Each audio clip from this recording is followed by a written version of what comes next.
at 11, Washington State. Who did I draft him before? Billy Napier. That was the ultimate debate, which who would have thought that that would have actually been a legitimate debate? I certainly didn't think so. And you kind of brought it up earlier. The reason why is because the job security, man. Like, one, I was high on them this year, and so were you. You legitimately took Washington State's over. Now that didn't work out for some reason. I have no idea why it didn't work out. But yeah, yeah, sure, you lose a ton of talent. Okay. Now, we could not have predicted that they were going to leave the Pac-12 or the Pac-12 was going to do what it did, right? So I probably wouldn't draft Jake Dickert.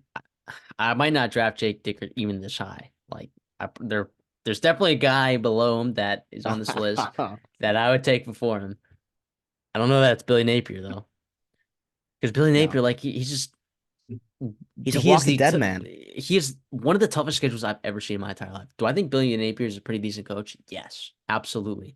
But can that also mean that he doesn't meet Florida's expectations of when they hired him? Yes, both things can be true. So it's kind of whack. It's kind of whack. But Jake Dickert, it might actually help him with his job security that the Pac-12 is doing what it is because they're playing a Mountain West schedule and they should You're gonna win more definitely win. games. They should definitely win 7 to 8 games at least. So I don't know what their over/under win total is. It is going to be interesting because like quarterback, like it's not Cam Ward. Is it going to be uh John Mateer? Is it going to be Zevi Eckhouse? Evans Chuba? I don't know. I don't know. I have zero clue. I'm not tuned into that program. Have not done my preseason uh dive into that yet, but it feels like that this Washington State staff or the talent on this team was kind of plucked from some other places. And obviously you're not getting the big check from the Big 10 or the Big 12.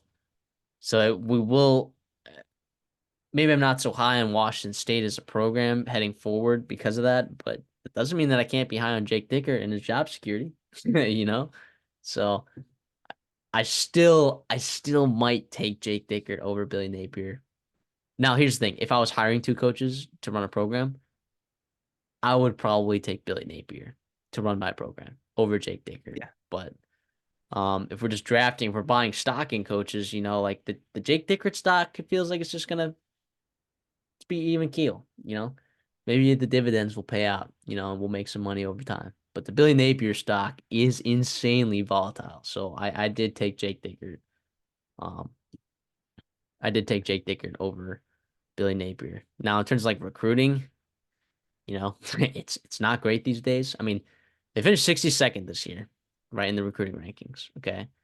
And I'm sure we've been talking about recruiting rankings a ton, and people are probably like, oh, like, do recruiting rankings even matter? Yes. Yes, they do. A lot, actually, It's historically. like a minimum threshold you kind of have to hit. Like it's not like we saw Michigan kind of debunk it. Their players outperform recruiting rankings, but like for Washington State and Jake Dickert, you should be above 70s or above the 60s, right? Like in the top 60, should probably be in the top 50. And you're sitting there in the 60s and Yeah. 70s. Nowadays, now they're not even in a Power Five conference.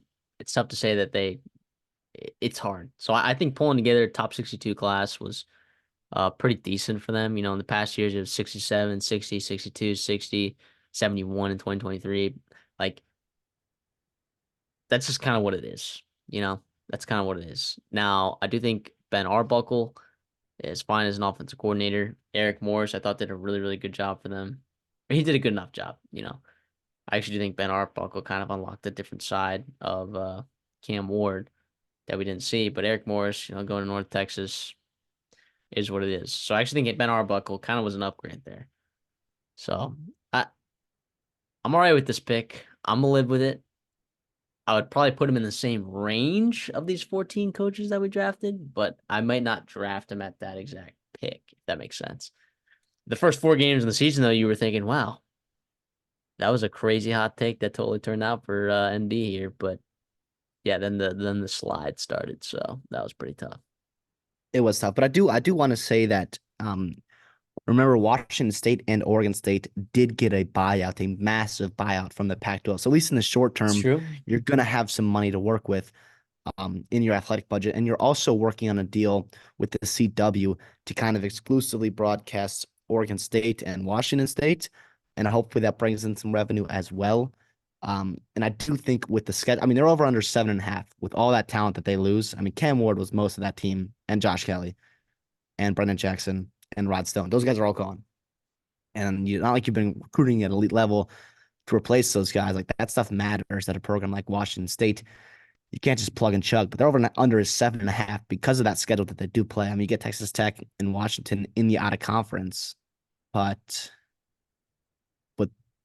there's not much else after that. You're playing a bunch of Pac-12 schools. I mean, Mountain West schools, which by the way, yes, the Mountain West is awesome and we love it. And we covered it a bunch this offseason, but or in this season, but still a lot easier than your classic Pac-12 schedule where you're playing USC, Oregon, Utah, Oregon State, and all those teams. So obviously, like the potential is there. And by the way, I'm gonna keep saying that. I don't know if this is the year for it. I would actually bet against it that this is the year, but to me, there is a scenario where Washington State is one of the best schools in the G5, quote unquote, and can get that at large bid or that not at large, yeah, that final bid for the top G5 program and make the playoffs. I don't think this year's year or even next year, but I think like I don't know if it's Jake Dickert or whoever it's going to be, but with the money that they have coming in and the resources that they have already built up from being in the Pac-12 for so long, I mean the potential is there to have it. Jake Dickert does have it to rebound. It's going to be a big off season. 11 is probably where I'd put him. I don't think I would take Napier above him. I really don't this year. I just think the way it's looking, I don't know what Billy Napier can do to really save his job realistically, you know.